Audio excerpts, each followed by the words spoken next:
Hi everyone and welcome back to the Gcor show. This week I've got not only one but two special guests. Today we've got Gibbo and we've got one of Gibbo's drivers, Husker as well. So introduce yourselves. You go first. Yeah, Hello. Husker, why don't you go first? Yeah, I don't know what to say to be honest. This is my first GCR show. Mm. So this, I've raced here before 2 years ago.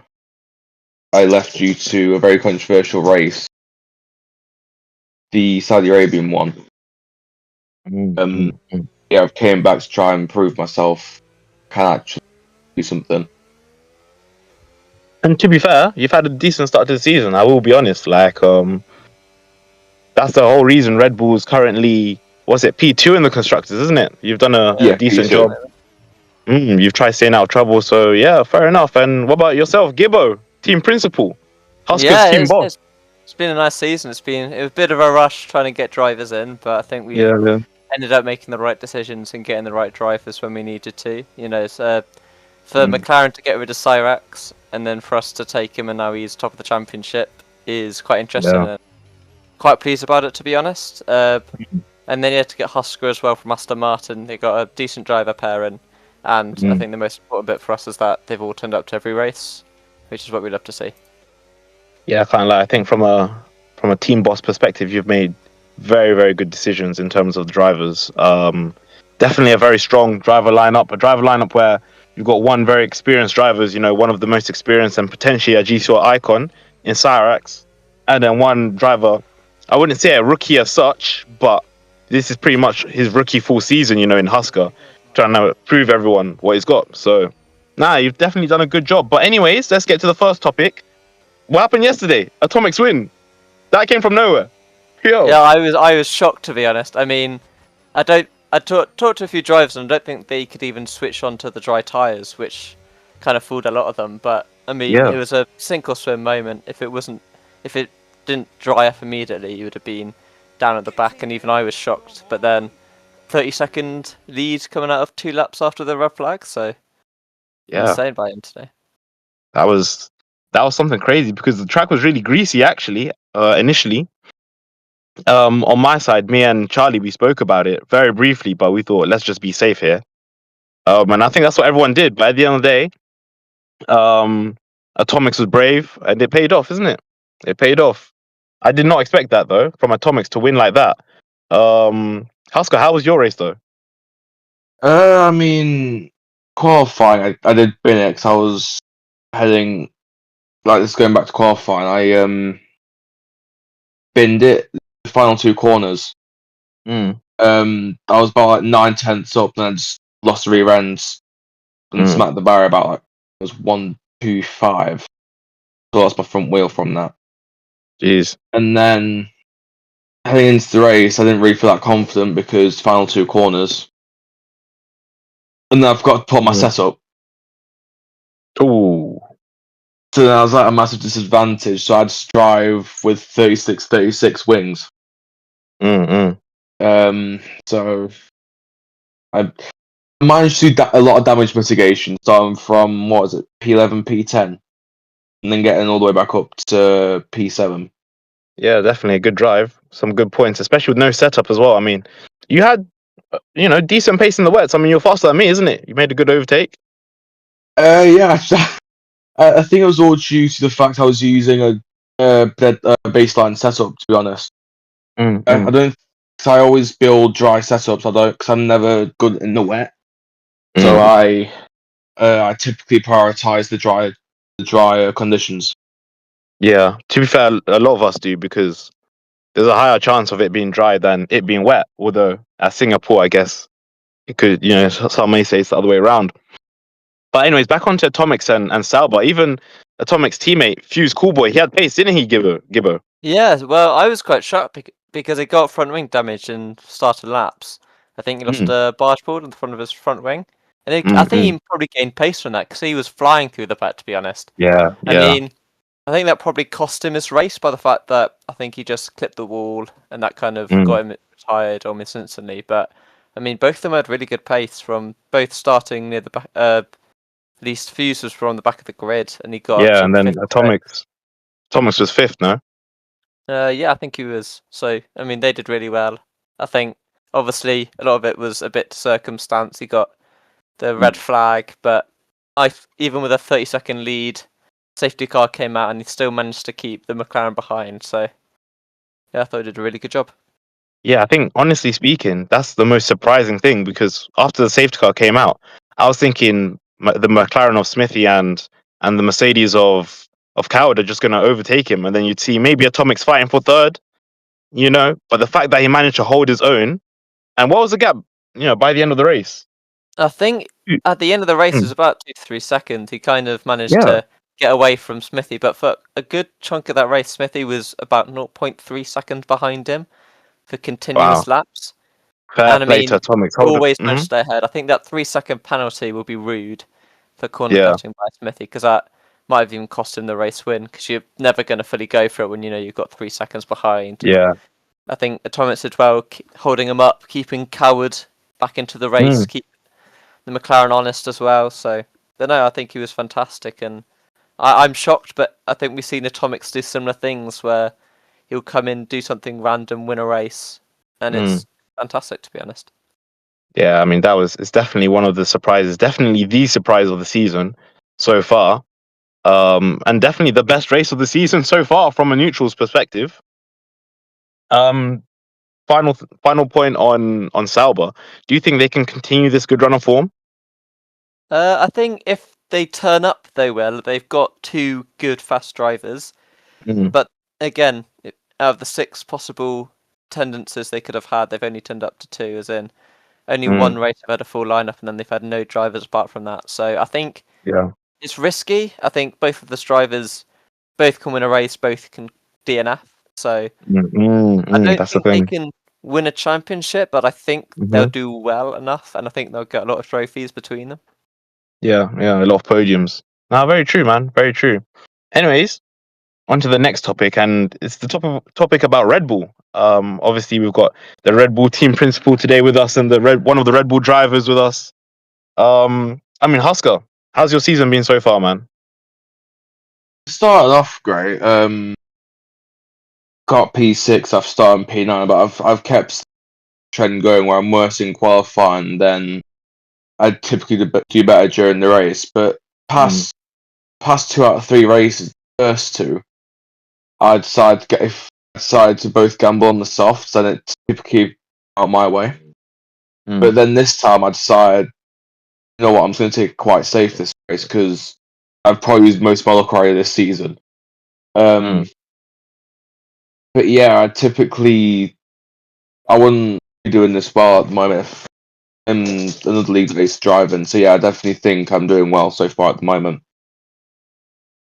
Yeah, I mean, you've definitely shown glimpses of pace, and you've been consistent. That's the main thing. You've been consistent. You've been clean. You've not really been involved in too many incidents. You've been clever about who you fight, how you fight. What's the mentality or the objective for the next couple races until the season break? I'll just say average getting them points. So I of course want to keep the momentum going for Red Bull because I want to try and get at least another season in Red Bull because I mean they're a great team. I've got a great team principal and everything. So I typically want to keep Red Bull seat as long as I possibly can. And tell us about the relationship with your teammate as well, with Cyrax. I mean, do you guys talk a lot, or how does that work? We spoke last race, was in a party, but apart from that, we haven't really spoke much because I'm just more of, if I need help, I'll ask for it. But apart from that, I'm basically having my own race. Yeah, fair enough, man. Fair enough. I mean, maybe Cyrax could help you a little bit on the setup or something. I mean, obviously, I know driving styles are different, but whatever's working, whatever you're doing right now, like you, Cyrax, and Gibbo, seems to be working quite well. I mean, second in constructors. Do you think you guys can keep that? Husker. Gibbo, you go first? Is it me? Yeah, I'll ask you first, then Gibbo. Okay. In that case, then I reckon. Sorry about the background noise, by the way. But It's good. It's good. I reckon if I push myself a bit harder, I reckon we could possibly get first if I push myself a bit harder. No, I like that. I like that. Ambitious. What about you, Gibbo?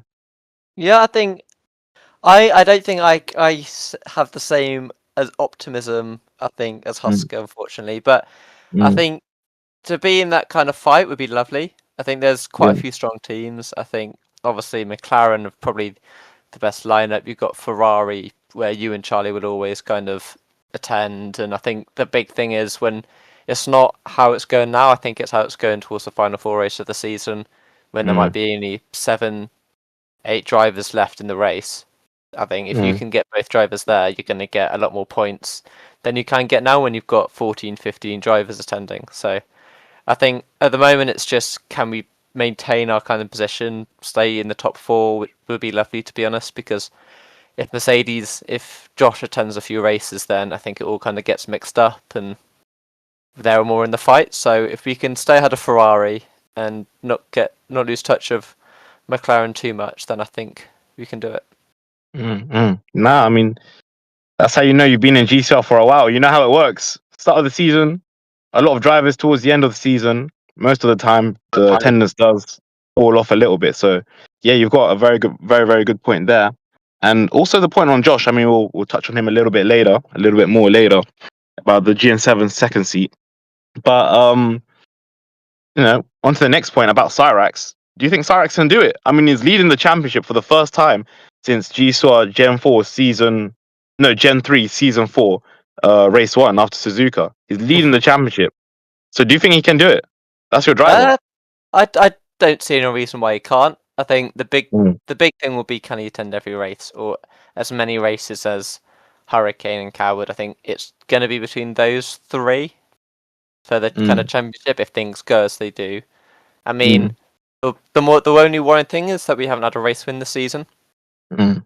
and so we've kind of relied on the Coward and Hurricane, the 2 DNFs or DNSs for in Hurricane's case. So Yeah, that was I think painful. if we can keep picking up the points and on off weekends we can maximise, as in we've got enough points to claim championship lead. So I think 4th was good enough, and I think if Cyrix's qualifying can improve, I think he can do it. But at the moment, yes, we're top of the championship, but if you're qualifying below 5th, you Mm. need to be in those fights for first. So as long as he can do that, I think he can win it. But you can only wait and see, I think. Yeah, true that. I mean, did you expect it? Did you expect this season? No, I didn't think so at all. I mean, I think I lucked in with McLaren letting him go, and that might Mm, have invigorated Cyrex to kind of go for the championship and push as hard as he can because he's been mm, kicked out of the team. So I know. I thought we'd do quite well. I think the championship season predictions we did a few weeks ago kind of show what area we thought it'd be in. But yeah. no, I didn't expect this, but I'm very happy that I didn't. Yeah, it's a nice little surprise, Nice little surprise. I mean, to be fair, last season Cyrax had really good pace. I think I said that in the prediction video, isn't it? Cyrax had really good pace. However, it was just misfortune at times, Kota collecting floor damage, ruining his whole race, literally on lap 1. Brazil, when his tire blew up on the final lap, giving me the podium. Qatar, all right, Qatar maybe not as much bad luck, but still unfortunate with a 3-second penalty, losing him that podium. Again, I was the one who managed to capitalize from that.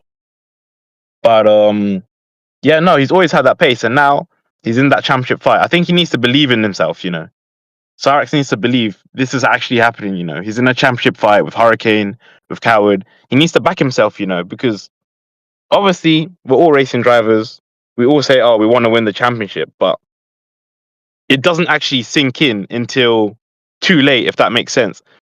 In Cyrax's situation right now, if I'm Cyrax, I don't want it to sink in. I'm in a championship fight after 6 races, I want it to sink in right now. So I start thinking about the championship right now. Every qualifying, I maximize. Every race, I maximize.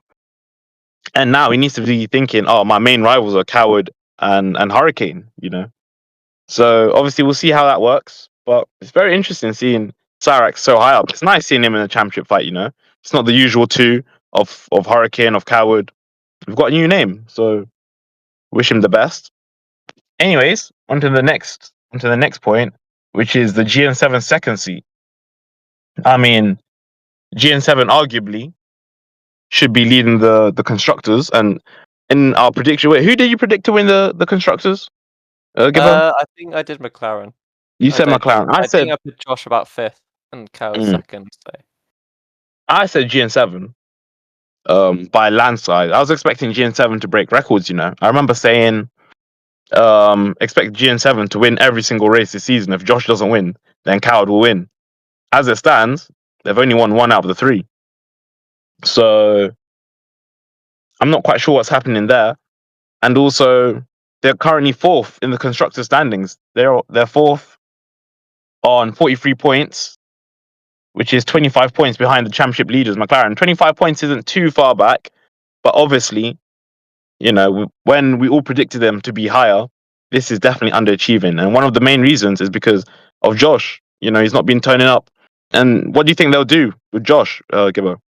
I think there's quite a few drivers around. Obviously, it depends on the contracts because unless it's by mutual agreement, you can't just sign a driver from another team. So I don't know. I think obviously there's a few drivers who've won world championships or done incredibly well, kind of floating around in the paddock who haven't been signed. So I think they could go for someone like Tristan, who's kind of murmured about maybe making a return, but I think the problem that Mercedes have had is that obviously Coward's got disqualified in race 1, so he's only raced 2 races. Yeah. And McLaren have 2 people that will turn up pretty much every race.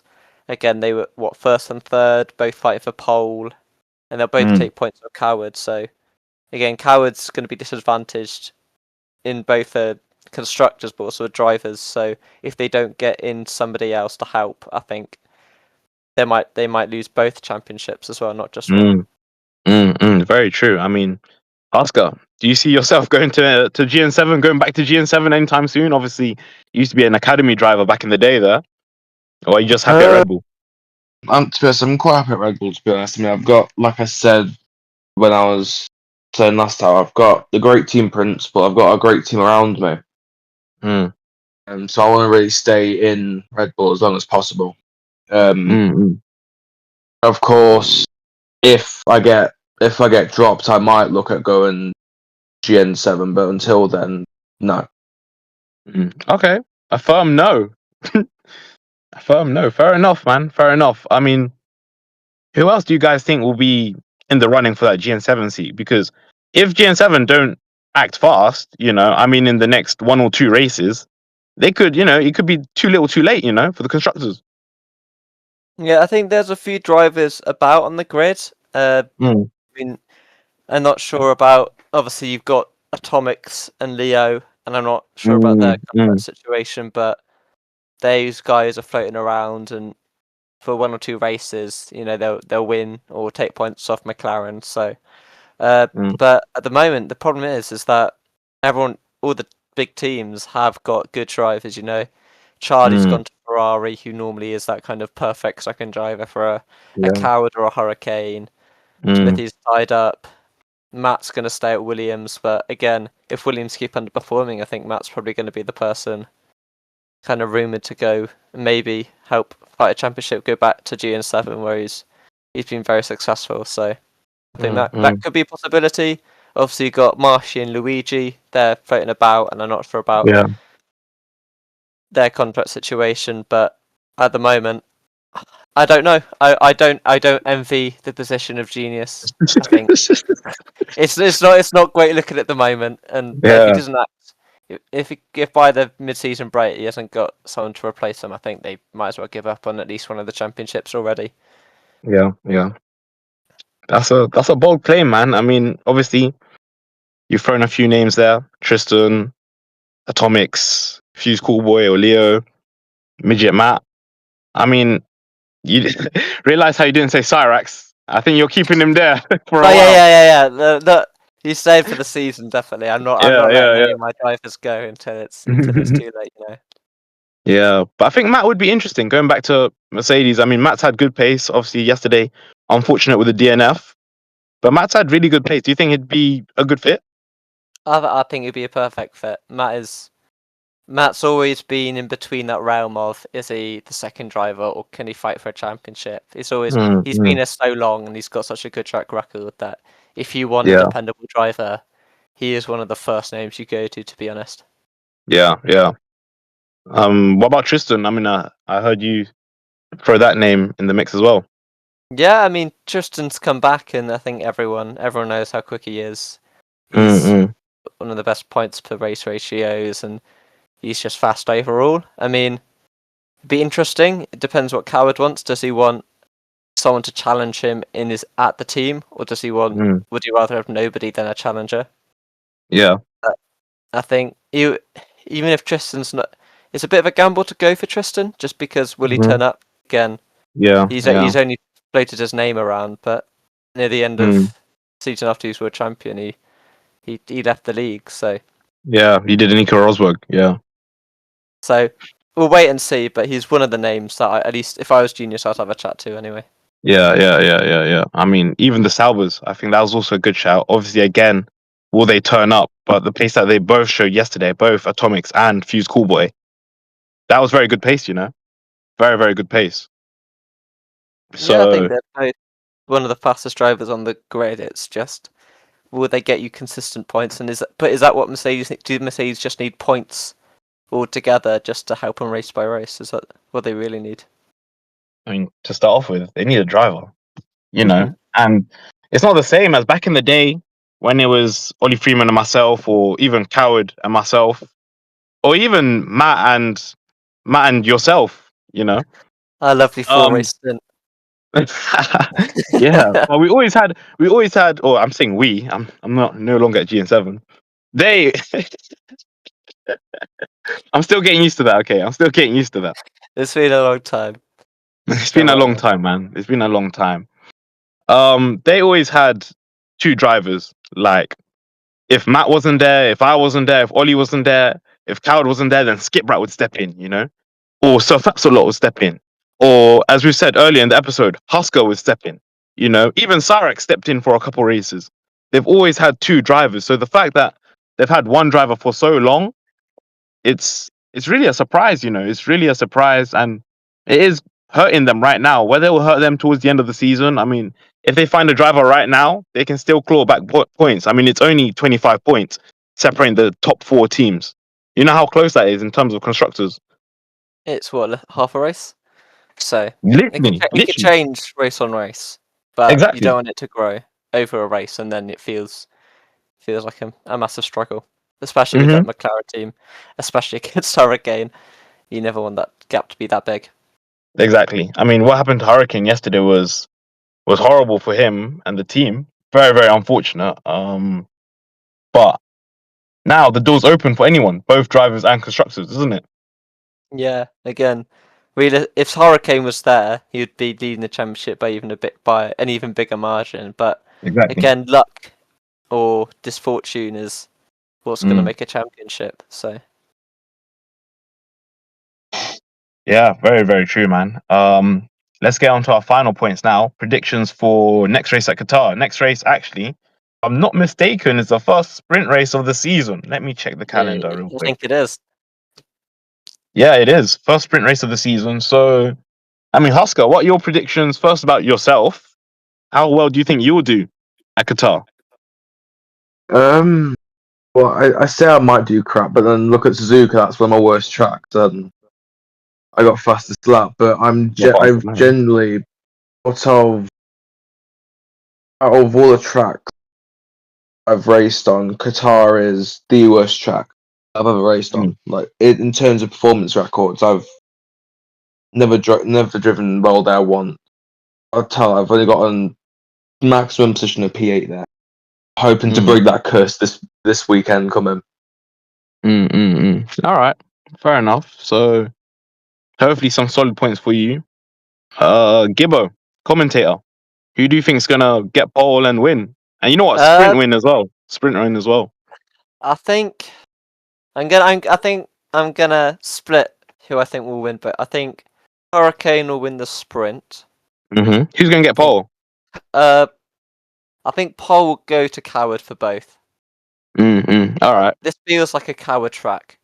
I mean, we've seen in the past. Let's not forget, was it Gen 3 Season 5?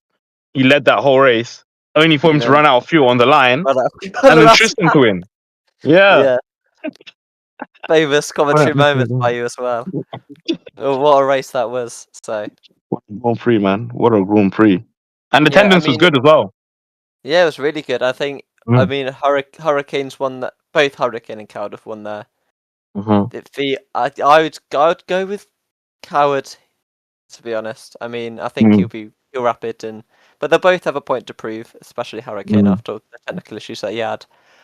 But I'm gonna go sprint pole, Coward, sprint win Hurricane, pole Coward, win Coward. Okay. Fair enough, man. Fair enough. I mean, my predictions.